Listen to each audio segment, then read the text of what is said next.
Mi papá escribió: estamos cortando todos los lazos. No vuelvas a aparecer nunca más. Mi hermana reaccionó con un corazón. Yo respondí: mañana quitaré mi nombre de todos los préstamos. Para la medianoche, la conversación estaba llena de gritos en mayúsculas. Yo. Me llamo Marisol Carrasco. Tengo 29 años y el mensaje que acabó con mi familia llegó durante una pausa para almorzar que apenas tuve tiempo de tomar. Era martes. Las luces fluorescentes zumbaban sobre la sala de descanso. Mi emparedado a medio comer todavía estaba sobre el escritorio. Mi teléfono se iluminó con el nombre de mi padre, Héctor Carrasco, y una sola línea apareció en la pantalla: estamos cortando todos los lazos. No vuelvas a aparecer nunca más.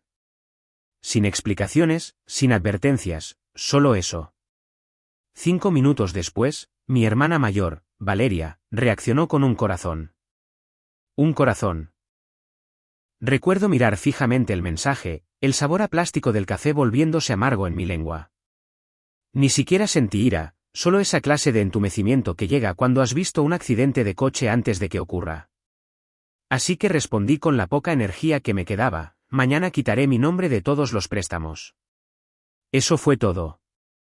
Sin insultos, sin lágrimas, solo la verdad. En cuestión de minutos, mi teléfono vibró sin parar. Los mensajes se acumulaban. Mi mamá: Diana, en mayúsculas frenéticas: ¿cómo te atreves a hacer esto después de todo lo que hemos sacrificado? Luego: papá, no tergiverses esto, Marisol. Estás siendo cruel. Y Valeria: siempre la actriz de la familia, siempre te encantó el drama. Supongo que ahora tienes tu momento de gloria. Me senté allí, viendo sus palabras desplazarse por la pantalla como una tormenta en la que no iba a entrar esta vez. Ninguno de ellos mencionó la verdadera razón: la montaña de deudas que habían acumulado silenciosamente a mi nombre. El préstamo del negocio familiar que confirmé porque papá dijo que sería solo temporal. El coche que compré para que mamá pudiera reconstruir su historial crediticio. Los servicios de la casa que había cubierto durante años porque no podían permitirse las reparaciones. Me convertí en su red de seguridad, su solucionadora, su buró de crédito humano. Y en el segundo que insinué querer una vida propia, mudarme con mi novio, Andrés, ahorrar para la maestría, me convertí en la enemiga. Revisé la conversación del grupo de nuevo, notando cómo ya estaban reescribiendo la narrativa. Yo era la desagradecida, la egoísta, la desalmada. Pero la verdad era más simple. Estaba agotada. Cuando pasas suficiente tiempo sosteniendo a todos los demás, olvidas lo que se siente estar de pie sola. Respiré lentamente, cerré mis mensajes y abrí mi aplicación bancaria. Mi saldo era decente, pero no después de todo lo que había pagado por ellos a lo largo de los años. Pensé en las noches que había pasado sin dormir, tratando de hacer malabares con sus facturas y las mías, fingiendo estar bien en el trabajo a la mañana siguiente. Quizás esto era la libertad. Fea, repentina, pero real. Al otro lado de la sala, mi compañera de trabajo, Maya, se asomó por encima del cubículo. ¿Estás bien? Parece que acabas de leer un discurso fúnebre. Forcé una sonrisa. Algo así. Ella no insistió, solo asintió, sintiendo el peso que no estaba lista para descargar. Esa tarde, conduje a casa en silencio. Mi antiguo apartamento, el que todavía estaba lleno de muebles que mis padres me habían hecho comprar por culpa para la familia, se sentía como un museo de malas decisiones. Apagué mi teléfono, me senté en el borde de la cama y repasé el mensaje de mi padre en mi mente. Estamos cortando todos los lazos. Pensaron que era un castigo, pero todo lo que sentí fue liberación. Mis dedos temblaban ligeramente mientras abría mi portátil. Empecé a reunir todo: copias escaneadas del préstamo del negocio, la póliza de seguro del coche, incluso los extractos de la cuenta conjunta que habían usado para emergencias. Resalté cada línea de firma, organicé cada documento por fecha. Se sentía mecánico, como si estuviera preparando pruebas para un juicio que no me había dado cuenta de que ya había terminado. Para la medianoche, la conversación del grupo de la familia seguía explotando. Habían pasado de la furia a la culpa y a la súplica. Mamá, no puedes hacer esto, cariño. Somos familia. Papá, no entiendes el daño que esto causa. Valeria, no pueden conseguir una refinanciación sin tu crédito, Marisol. ¿De verdad vas a fastidiarnos así? Mis manos se cernían sobre el teclado, pero no respondí. En su lugar, escribí un borrador de correo electrónico para mi banco. Me gustaría iniciar el proceso para eliminarme como cofirmante de todos los préstamos abiertos con efecto inmediato. Luego otro para la compañía de seguros, cancelando la póliza del segundo coche que todavía conducían a mi nombre. Cada clic se sentía como reclamar oxígeno. A las 17 de la mañana, llegó un último mensaje de texto de papá. Estás cometiendo un gran error. Quizás, pero por una vez, sería mi error, no el de ellos. Cuando finalmente cerré mi portátil, la habitación estaba a oscuras, excepto por el resplandor azul de la farola de afuera. Mi reflejo en la ventana se veía diferente, más tranquilo, quizás más viejo. Mañana, entraría en el banco y terminaría lo que ellos empezaron. Me querían fuera, así que desaparecería, de forma limpia, completa y legal. Las cerraduras que habían cortado nunca volverían a abrirse. A la mañana siguiente, me desperté antes de que sonara la alarma. Mi cuerpo se sentía ligero, pero mi mente estaba pesada, como si no hubiera asimilado la realidad de que realmente lo había hecho. Me vestí con cuidado, una chaqueta, el pelo arreglado, el tipo de armadura que parece lo suficientemente profesional como para ocultar una tormenta debajo. Mientras conducía hacia el banco, mis manos agarraban el volante con la fuerza suficiente para dejar marcas.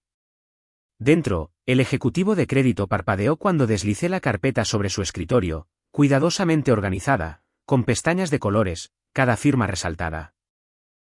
Me gustaría eliminarme como cofirmante de todos los préstamos abiertos, dije, con la voz firme. Él vaciló. Es una lista bastante larga, señorita Carrasco. Lo sé. Él la hojeó, apretando los labios, cuando se dio cuenta de cuánto había atado mi familia a mi nombre, el préstamo para la pequeña empresa, el coche, incluso una línea de crédito para renovaciones que no recordaba haber aprobado. Tendré que iniciar solicitudes formales de liberación. Puede tardar unos días. Está bien. Me miró durante un largo momento, con esa mirada educada de banquero a medio camino entre la simpatía y la curiosidad. ¿Estás segura de que quiere hacer esto? Las familias también pueden arruinarte, interrumpí suavemente. Él asintió una vez, selló un formulario y me entregó copias. El sonido de su sello resonó en la silenciosa oficina como un mazo de juez. Cuando salía la luz del sol, me di cuenta de lo simple que era. Años de manipulación borrados con unas pocas firmas. Mi teléfono vibró de nuevo. 9 notificaciones nuevas. Ni siquiera miré. En lugar de eso, conduje hasta un parque tranquilo, aparqué bajo un árbol y me senté allí, respirando. Pensé en Andrés, en cómo me había abrazado anoche sin hacer preguntas, solo con un apoyo silencioso. Debería haber sentido alivio. En cambio, me sentí como un soldado después de la batalla, viva, pero conmocionada. Esa tarde, finalmente miré mi teléfono. Buzón de voz 1, mamá, sollozando tan fuerte que sus palabras se rompían. Marisol, por favor. No entiendes lo que estás haciendo. Somos tus padres. Solo nos enfadamos. No puedes abandonarnos. Buzón de voz 2, papá, furioso. Esto ha pasado de la raya. Estás haciendo daño a tu madre. Buzón de voz 3, Valeria, destilando veneno. Supongo que estás orgullosa. Espero que Andrés sepa que lo desecharás al después, cuando ya no sea útil. Borré cada uno de ellos. Esa noche me quedé en casa de Andrés.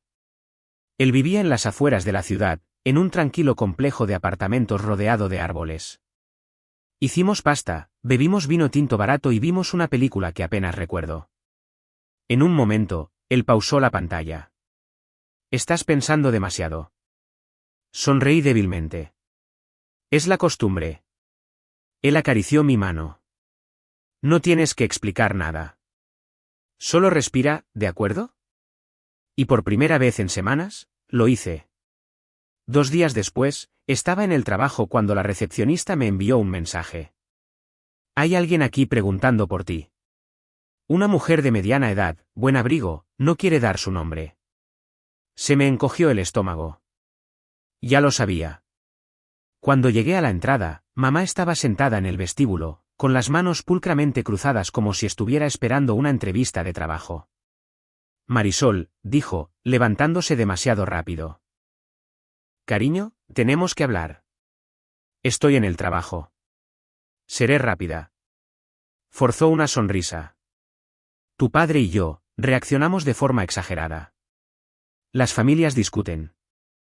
Tuviste tu pequeño momento. Lo entendemos, pero ahora es el momento de arreglar esto. Su voz tembló lo justo para sonar sincera. No respondí. Abrió su bolso y sacó una carpeta. Dentro había fotocopias. Cada documento que había tocado, préstamos cofirmados, formularios de seguro, incluso mi declaración de la renta del año pasado. Hablamos con un abogado, dijo en voz baja. Dijo que todavía podría ser legalmente responsable de algunas de estas cosas. Hay vacíos legales. Podrías meterte en un verdadero problema si no lo manejas correctamente. Pero si simplemente cooperas, podemos hacer que esto desaparezca. Me quedé mirando los papeles, mi propia letra, mis propias firmas ahora utilizadas como grilletes. ¿Cómo conseguiste esto?, pregunté en voz baja. Sus labios se crisparon. No seas dramática. Solo hicimos copias cuando vivías con nosotros. Sentí que el aire se drenaba de la habitación. Di un paso atrás. Hemos terminado aquí. Marisol, espera. Pero ya me estaba alejando. Podía sentir sus ojos quemándome la espalda mientras salía del vestíbulo. Mis manos temblaban cuando me senté en mi escritorio. Mi jefa, Sonia, miró por encima de la pared del cubículo, con las cejas arqueadas. ¿Estás bien? Cosas de familia, dije, forzando una respiración. ¿Solo familia? Ella asintió, entendiendo más de lo que dije. En el momento en que estuve sola, abrí mi portátil y empecé a cambiarlo todo, contraseñas del banco, inicio de sesión de crédito, incluso la seguridad de mi correo electrónico. Cada rastro que pudieran alcanzar, sellado. Esa noche, Andrés me encontró sentada en el suelo, con el portátil en las rodillas, el agotamiento en cada músculo. Se agachó a mi lado. Vinieron a tu trabajo, ¿verdad? Asentí. No preguntó más. Simplemente tomó el portátil suavemente de mis manos, lo cerró y dijo, ya no tienen derecho a vivir gratis en tu cabeza. Intenté reír, pero salió como un suspiro. Haces que suene fácil. No lo es, dijo, pero lo estás haciendo de todos modos. A la mañana siguiente, me desperté con el sonido de la lluvia contra las ventanas. Por un segundo, pensé que era Pacífico, hasta que vi la silueta a través de las cortinas. Alguien estaba de pie en el porche. Me quedé helada. Andrés llegó primero, abriendo la puerta a medias antes de que pudiera moverme. Y allí estaba ella, Valeria. Pelo perfecto, maquillaje perfecto, sonrisa falsa perfecta. Buenos días, canturreó.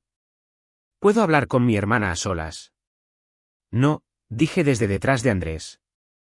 Su sonrisa se crispó, pero dio un paso adelante. Mamá y papá están destrozados.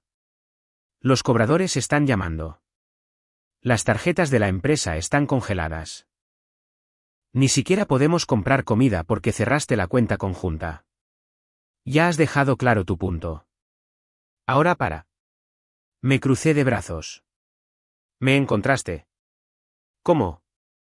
Ella inclinó la cabeza. Presumida. Fácil. Etiquetaste a Andrés en una foto el mes pasado. Revisé su lista de amigos hasta que vi tu edificio. Sentí que se me revolvía el estómago. Habían convertido la obsesión en una habilidad.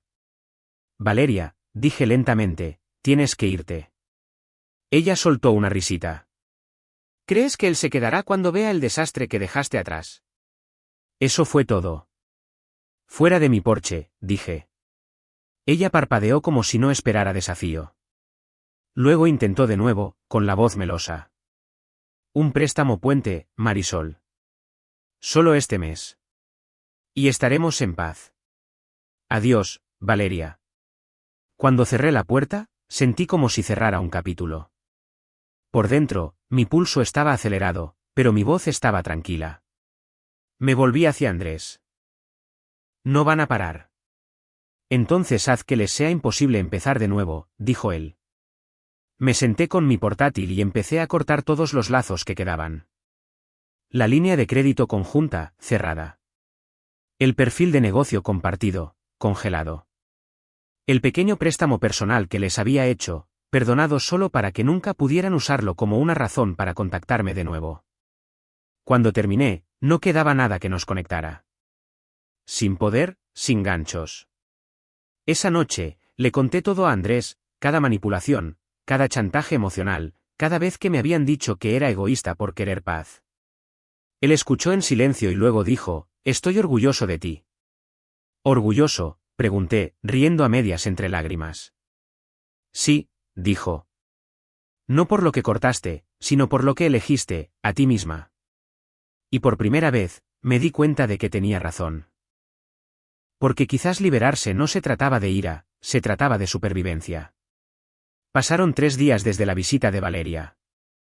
Ni llamadas, ni mensajes, ni siquiera un velado mensaje de culpa de mamá. El silencio era antinatural, demasiado limpio, demasiado ensayado. Debería haberse sentido como paz, pero no fue así. Se sentía como la pausa entre el trueno y el relámpago. Intenté concentrarme en el trabajo, en cosas normales, llamadas de clientes, informes, almuerzo con Maya. Pero mi cerebro seguía dando vueltas a ese golpe en la puerta de Andrés, a la sonrisa de mi hermana, a la forma en que dijo, «¿Crees que él se quedará?». Querían que sintiera vergüenza. Pero todo lo que sentía ahora era claridad. Para el viernes, llegó un correo electrónico de un bufete de abogados con un nombre que sonaba más intimidante de lo que era, Despacho Jurídico Miller y Hastings. El asunto decía, aviso de posible obligación financiera. Lo abrí. Era un solo párrafo, vago, formal, deliberadamente manipulador. Afirmaban que mi retirada de las responsabilidades crediticias conjuntas podría exponerme a futuras responsabilidades. Sin detalles, solo lo suficiente para sonar amenazante. Sonreí. El banco ya había confirmado que todo estaba finalizado. Mi nombre estaba limpio. Respondí con una sola línea, no habrá más contacto. Luego le di a enviar y exhalé.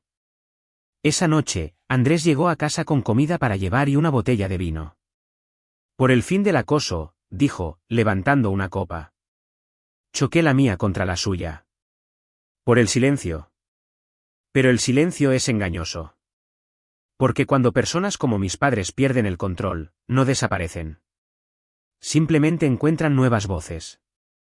El primer mensaje llegó unos días después. Un primo con el que no había hablado en años me escribió en las redes sociales. Oye, tu mamá me dijo que estás pasando por algo. Está preocupada. Deberías llamarla. No respondí. Luego, una mujer de nuestra antigua iglesia me envió un mensaje de texto, vi a tu papá en el supermercado. Dijo que estás pasando por un mal momento. Todos están rezando por ti. Pasando por un mal momento. Así es como decidieron llamarlo. No recuperándome, no reconstruyendo, simplemente inestable. Ya no podían hacerme daño económicamente.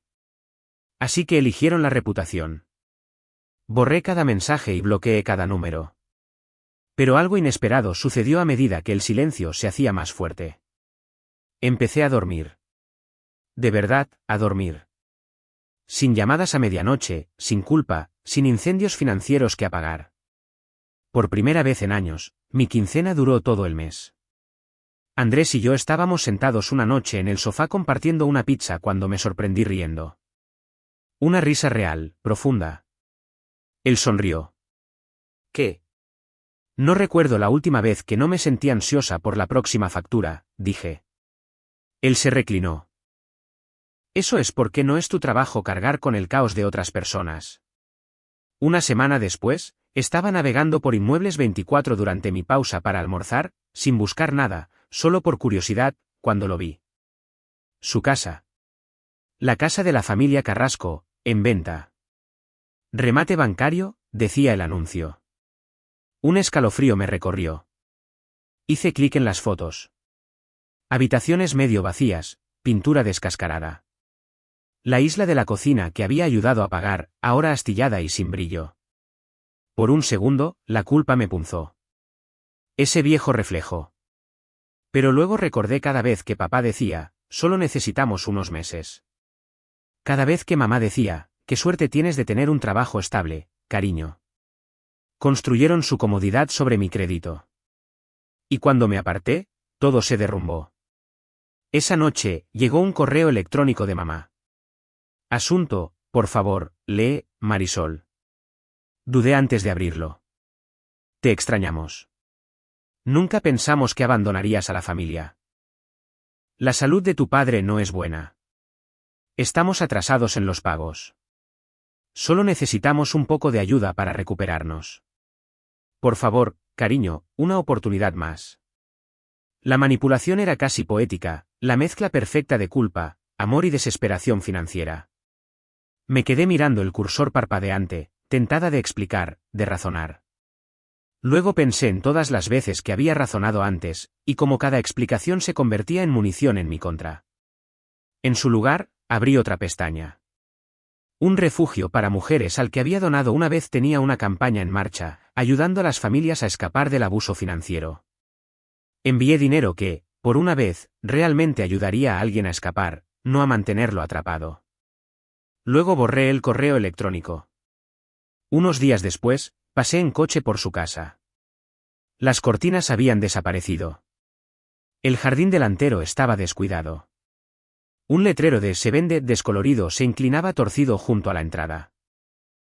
Me senté allí en mi coche durante un largo momento, observando el lugar donde una vez había sido su salvadora, su solución, su cajero automático invisible. No había satisfacción, ni venganza, solo verdad. No habían perdido la casa porque yo me fui. La perdieron porque la construyeron sobre la espalda de otra persona. Cuando llegué a casa, Andrés estaba haciendo la cena. Ajo, tomates, risas de una película que se reproducía en el fondo. Levantó la vista cuando entré. ¿Estás bien? Sí, dije en voz baja. Pasé por la casa. Él dejó la cuchara. ¿Y? Está vacía. Él asintió lentamente. A veces, así es como se ve la paz. Sonreí. ¿Vacía? No, dijo él. Honesta. Y esa palabra honesta se quedó conmigo toda la noche. Porque por primera vez en mi vida adulta, no quedaban mentiras por desenredar. Ni culpa, ni deudas secretas, ni fingir que estaba de acuerdo con que me utilizaran. Solo el sonido de la lluvia afuera, Andrés tarareando en la cocina y un futuro que finalmente se sentía como mío.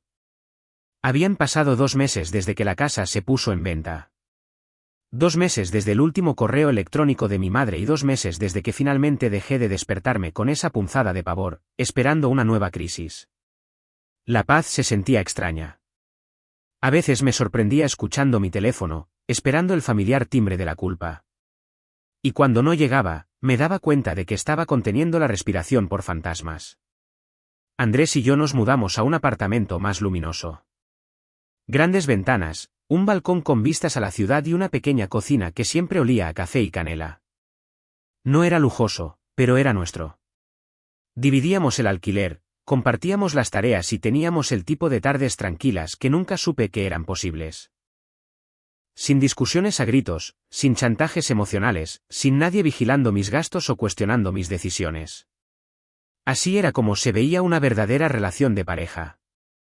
Un domingo por la mañana, mientras la luz del sol se derramaba por el suelo, Andrés navegaba por su teléfono y dijo casualmente, «Oye, ¿viste esto?». Giró la pantalla hacia mí. Era una publicación de Valeria en las redes sociales, un largo pie de foto bajo una imagen de ella de pie junto a un camión de mudanzas. Nuevo capítulo.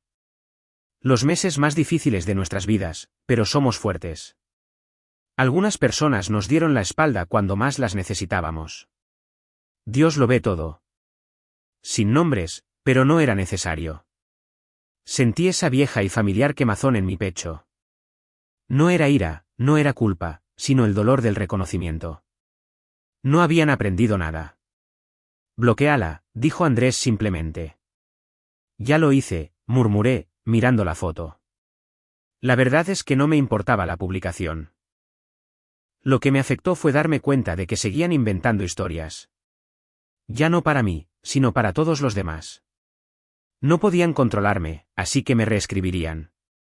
La hija inestable, la hermana desagradecida, la villana que abandonó a su familia. Pero algo en verlo públicamente no me dolió. Esta vez, solo demostró que había tomado la decisión correcta.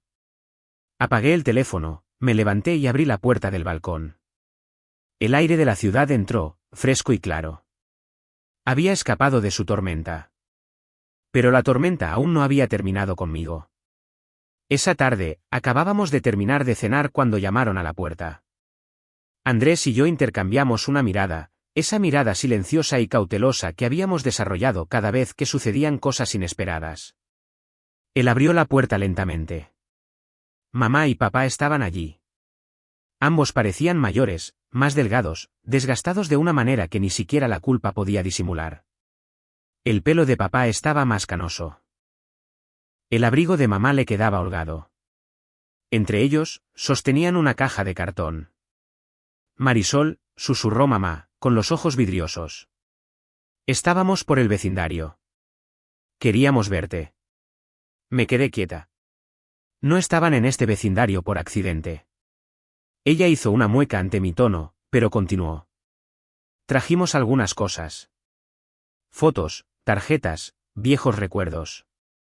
Pensamos que quizás los querrías. Miré la caja. La escritura en el costado decía cuarto de Marisol. Papá finalmente habló. Su voz era áspera. Solo queríamos hablar. Te extrañamos. Mamá asintió rápidamente. Tu padre ha estado enfermo. Hemos estado pasando por dificultades. Pero somos una familia, cariño. Las familias perdonan. Me crucé de brazos. ¿Quieres decir que las familias olvidan? Ella parpadeó, desconcertada. Nunca quisimos hacerte daño. Eres nuestra hija. No, dije en voz baja. Quisieron usarme. No es lo mismo. La paciencia de papá se quebró. No empieces con esto otra vez. ¿Crees que cortarnos el contacto te hace mejor? No estaríamos en este lío si no te hubieras marchado. La voz de Andrés fue tranquila pero firme. Señor, creo que deberían irse. Papá lo ignoró. Solo hasta que nos recuperemos, Marisol. Es todo lo que pedimos. Una oportunidad más. La frase resonó en mi cabeza. Una oportunidad más. Las mismas palabras que habían usado después de cada promesa rota, cada deuda, cada manipulación. Respiré hondo. No. El labio de mamá tembló. ¿Nos odias tanto? No los odio, dije. Odiar requiere energía, y he terminado de darles la mía. Por un segundo, nadie se movió. Luego mamá colocó la caja suavemente en el suelo. Dejaremos esto. Solo piénsalo. Se dieron la vuelta y se alejaron, el sonido de sus zapatos desvaneciéndose por el pasillo. No recogí la caja. La dejé afuera durante la noche, de la misma manera que ellos una vez me dejaron con sus problemas, pesados, no solicitados y silenciosos. A la mañana siguiente, la caja estaba húmeda por la lluvia. La tinta de la etiqueta se había corrido hasta volverse borrosa. La llevé abajo al conducto de basura y la solté. No porque los recuerdos no importaran, sino porque finalmente no necesitaba pruebas de quién había sido para ellos. Esa tarde, Andrés y yo nos sentamos en el sofá, con la televisión murmurando de fondo. Él se acercó, entrelazando sus dedos con los míos. ¿Estás bien? Sí, dije en voz baja. Por primera vez en mucho tiempo, creo que lo estoy. No hablamos de la caja, ni de mis padres, ni de lo que vendría después. Simplemente nos quedamos sentados, en ese tipo de silencio que se siente seguro en lugar de pesado. Afuera, las luces de la ciudad parpadeaban como pequeñas y tercas estrellas. Y por primera vez, no estaba mirando hacia atrás. Finalmente era libre para mirar hacia adelante. Pasaron las semanas. El final del otoño se desvaneció en el invierno, y el ruido de mi familia, las llamadas, los mensajes, la culpa finalmente se calmó. Pero el silencio tiene un eco. A veces me despertaba y olvidaba por una fracción de segundo que no había un incendio que apagar. Ninguna factura vencida, ninguna acusación a altas horas de la noche, ningún mensaje de texto con trampa de culpa. Y entonces la paz me golpeaba de nuevo, como la luz del sol después de años bajo tierra. Empecé a ir a terapia, no porque me estuviera desmoronando, sino porque quería entender por qué había pasado tanto tiempo dejando que me agotaran. Mi terapeuta, una mujer tranquila llamada doctora Holguín, me hizo una pregunta que se me quedó grabada: ¿cuándo fue la última vez que alguien te amó sin necesitar algo? No tenía una respuesta, pero estaba empezando a aprender. Para enero, Andrés y yo nos habíamos acomodado en un ritmo. Él cocinaba. Yo bailaba descalza en la cocina. Discutíamos a veces, discusiones pequeñas y reales que terminaban con disculpas en lugar de culpa. Una noche, después de cenar, abrí mi correo electrónico y me quedé helada. Era un mensaje de un pariente lejano, mi tía Lorena, que siempre había estado a medio camino entre una espectadora y una chismosa. Tus padres perdieron la casa. Tu papá ha estado trabajando a tiempo parcial haciendo entregas. Tu mamá está cuidando niños por dinero en efectivo. Valeria está de vuelta en casa, desempleada. Pensé que debería saberlo. Me quedé mirando las palabras, esperando esa familiar punzada de culpa. No llegó. En su lugar, sentí algo más parecido a la lástima. Habían construido todo su mundo sobre una estabilidad prestada. La mía. Y cuando la retiré, no tenían nada sobre lo que sostenerse. Andrés se acercó por detrás de mí, leyendo por encima de mi hombro. ¿Estás bien? Sí, dije. Creo que acabo de darme cuenta de algo. Él inclinó la cabeza. ¿De qué? De que no necesito venganza, susurré. Ya tengo paz. Él sonrió, me besó la sien y dijo: ese es el tipo que dura. Un mes después, me ascendieron. Un aumento, un escritorio en la esquina y un nuevo proyecto que habría enorgullecido a mi padre una vez, antes de que su orgullo dependiera de lo que yo pudiera darle. Pensé en decírselo, pero el pensamiento se desvaneció tan rápido como llegó. No se habían ganado actualizaciones sobre mi vida. Esa noche, me paré en el balcón observando las luces de la ciudad. La misma ciudad donde una vez había llorado en mi coche fuera de un banco, temblando de culpa y miedo. Ahora, se sentía como mi hogar. Mi teléfono vibró, un mensaje de un número desconocido. Te vimos en el sitio web de la empresa. Felicidades. Nos alegra que te vaya bien. Sin nombre, pero sabía quién era. Lo miré durante un largo momento, luego bloqueé el número sin responder. Podían quedarse con su versión del amor, esa que solo llegaba cuando necesitaban algo. Había terminado de traducir la manipulación en afecto. Llegó la primavera. Andrés y yo nos mudamos de nuevo, esta vez a un lugar con más luz. Ventanas de suelo a techo, paredes blancas y suaves, y suficiente espacio para un futuro que estábamos construyendo juntos. El día que desempacamos, encontré una foto antigua en el fondo de una caja, una que debió mezclarse durante la mudanza. Era yo a los 16 años, de pie frente a la casa de los Carrasco, sonriendo a la cámara.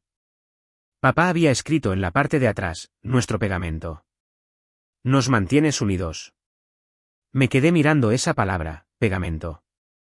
El pegamento no dura para siempre. Se agrieta cuando se estira demasiado. Pierde su agarre cuando lo que mantiene unido no vale la pena salvar. Guardé la foto en la parte trasera de un cajón, no como una herida, sino como un recordatorio de que el amor construido sobre el control no es amor en absoluto. Meses después, la vida era irreconocible. Deudas saldadas, ahorros creciendo, el drama familiar, un ruido de fondo que se desvanecía en la nada. Yo, finalmente completa. De vez en cuando, oía de parientes lejanos que intentaban hacer de mediadores. Lo sienten, Marisol. Hablan de ti todo el tiempo.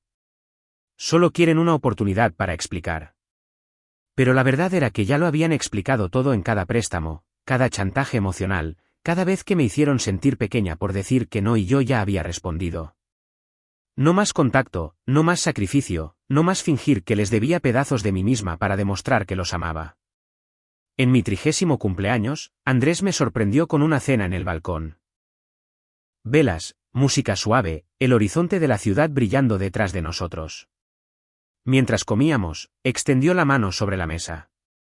¿Alguna vez piensas en lo que dirías si aparecieran de nuevo?